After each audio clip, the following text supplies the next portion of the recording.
কান্নার পানির দাম কত জানুনি? চোখের পানির দাম কত জানেননি?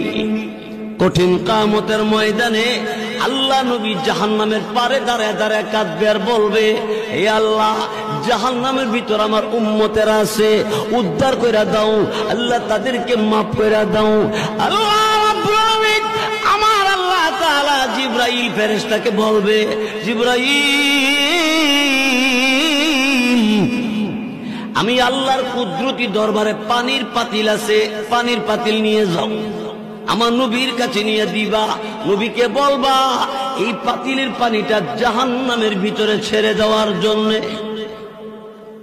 রাসূলের কাছে জিবরাইল পানির পাতিল দিবে, আর জিবরাইল ফেরেশতার কাছ থেকে রাসূল পানির পাতিল পাইয়া পানিটা জাহান্নামের ভিতরে ছেড়ে দিবে। জাহান্নামের আগুন ঠান্ডা হয়ে যাবে, নিভে যাবে। দিলের নবী, আমার আপনার নবী রাহমাতুল লিল আলামিন এমনি ডাক দিয়ে বলবে, জিবরাইল, এত দামি পানি কোন জায়গা থেকে এনেছো?